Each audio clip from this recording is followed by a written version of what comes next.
کہ حضور نے مجھے ارشاد فرمایا کہ اے ابو ذر کثرت کے ساتھ لا حول ولا قوت الا باللہ پڑھا کرو، کثرت کے ساتھ اس کا وظیفہ کیا کرو۔ فَإِنَّهُنَّ مِن كَنْزٍ تحت العرش، عرش الہی کے نیچے ایک خزانہ ہے، یہ کلمات اس خزانے سے آئے ہیں، لا حول ولا قوت، بلکہ ایک حدیث میں آتا ہے کہ یہ کلمہ لا حول ولا قوت الا باللہ 99 بیماریوں کا علاج ہے۔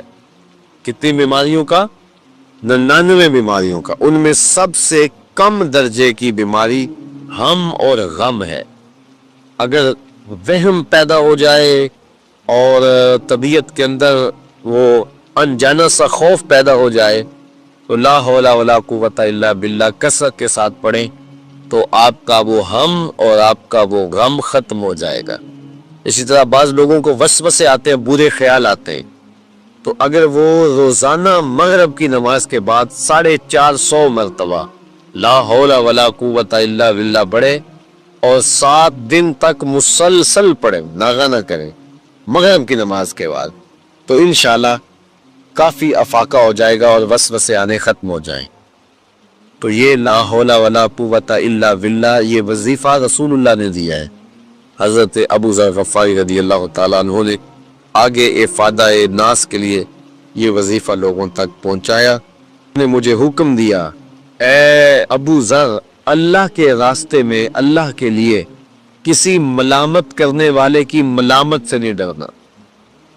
ہم کتنے ایسے کام ہیں کہ وہ اس لیے کر رہے ہیں کہ اگر نہ کیا تو لوگ کیا کہیں گے، اور کئی ایسے کام ہیں جو ہمیں کرنے چاہیے لیکن ہم نہیں کر رہے کہ اگر ہم نے کیے تو لوگ کیا کہیں۔ تو یہ جو ایک روش ہے نا کہ لوگ کی کیا کھڑے، تو یہ زندگی کو اس نے مشکل بنا دیا ہوا ہے، زندگی کو اوکھا کر دیا ہوا ہے۔ ہماری معاشرتی زندگی بھی اوکھی، ہماری روحانی زندگی بھی تلخ، اور کئی مصیبتیں۔ یہ شادیاں کرتے ہیں تو کتنے کام ہم اس لیے کرتے ہیں، ہمارے پاس پیسے نہیں ہوتے، قرضہ اٹھا کے بھی کرتے ہیں، یہ نہ کیا تو لوگ کیا کہیں گے، شریک کیا کہیں گے۔ تو شریکوں کو راضی رکھنے کے لیے جو کبھی رہ سکتے ہی نہیں، آپ اپنی جان بھی وار دیں، بھلا شریک راضی رہ سکتا ہے؟ تو وہ تو راضی رہے گا ہی نہیں، تو پھر آپ کو مصیبت میں اپنے آپ کو کیوں ڈالا ہوا ہے؟ زندگی سوکھی کریں، جو اللہ کا حکم ہے، جو اس کے رسول کا حکم ہے، بس اس کو ہی فالو کریں۔ تو کہا اے ابو ذر اللہ کے لیے کسی ملامت کرنے والے کی ملامت سے ڈرنا، کوئی کچھ بھی کہتا رہے، تیری زندگی کا مقصد اللہ کی رضا حاصل کرنا ہو۔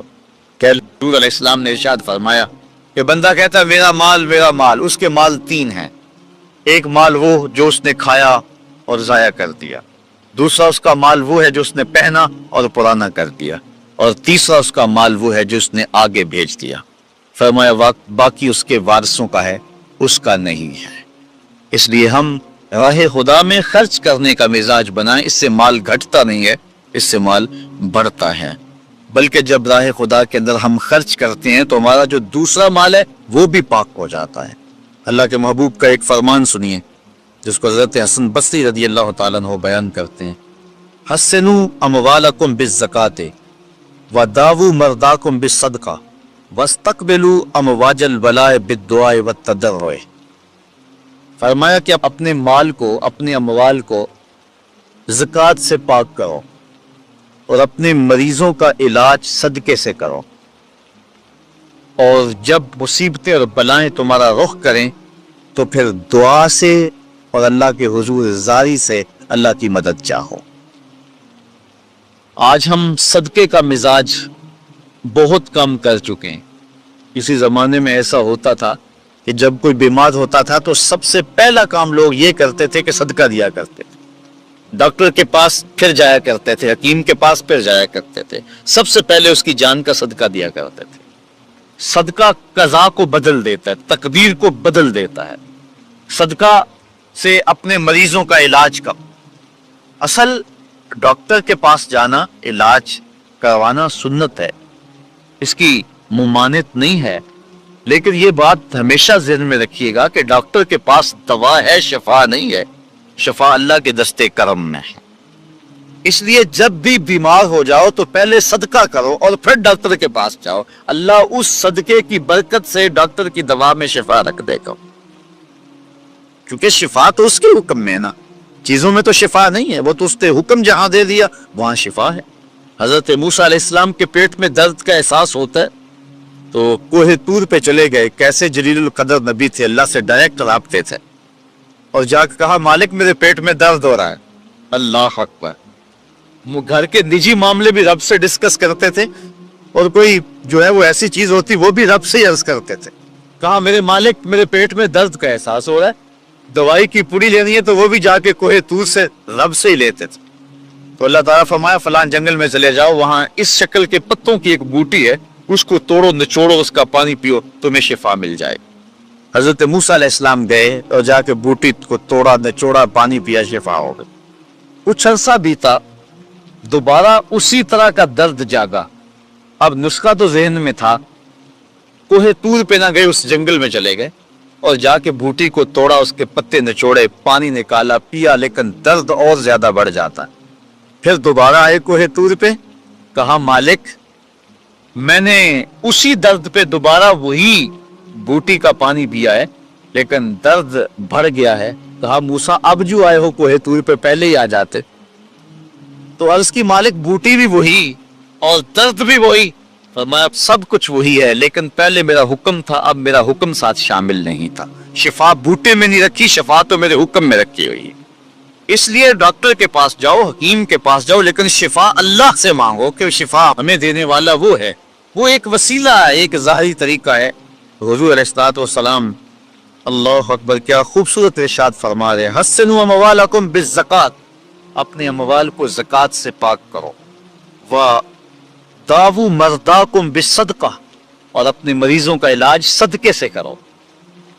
وَاسْتَقْبِلُوا أَمْوَاجَ الْبَلَاءِ بِالدُّعَاءِ وَالتَّضَرُّعِ, جب مصیبتوں اور اذیتوں کے طوفان تمہاری طرف منہ کھولے ہوئے آئیں تو اس وقت اللہ سے آہوزاری کرو, اللہ کی حضور دعا کرو, التجا کرو اور اللہ سے مدد مانگو. وہ بلاؤں کے رخ کو موڑ دے گا, وہ مصیبتوں کے رخ کو پلٹ دے گا تمہاری جانب. لیکن جب تم یہ مزاج نہیں رکھو گے تو مصیبتوں پر مصیبتیں آتی رہیں گی.